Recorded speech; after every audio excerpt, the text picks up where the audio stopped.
কিশোৰ দাসৰ অকাল বিয়োগত দুখত ভাগি পৰিছে তেওঁৰ মাতৃ। মাতৃৰ বুকু উদুম কৰি জনপ্ৰিয় অভিনেতা কিশোৰ দাস পৰলোকত বিলীন হ'ল।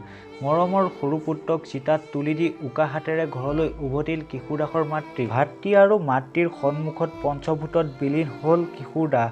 আত্মীয়ৰ পৰা আঁতৰত থাকি চেনেহৰ সৰু পুত্ৰক চিতাত তুলি দিলে মাতৃয়ে। যিগৰাকী মাতৃৰ কোলা শুৱনি কৰি এদিন এই পৃথিৱীত ভৰি থৈছিল, সেইগৰাকী মাতৃৰ চকুৰ সন্মুখতেই পঞ্চভূতত বিলীন হ'ল কিশোৰ দাস। কল্পনা কৰিলেও বুকু গধুৰ হোৱা এই দৃশ্যক সুঁৱৰি এতিয়াও আৱেগিক ৰাজ্যবাসী। আত্মীয়ৰ বিয়া শ্বুটিঙৰ পৰা আদি কৰি সভা সমিতিলৈকে সকলো কামতেই মাতৃৰ সৈতে আছিল কিশোৰৰ এক অতি ঘনিষ্ঠতা। অতিকৈ মৰমৰ সৰু পুত্ৰ কিশোৰৰ অকাল মৃত্যুৱে বাকৰুদ্ধ কৰি পেলাইছে মাতৃক।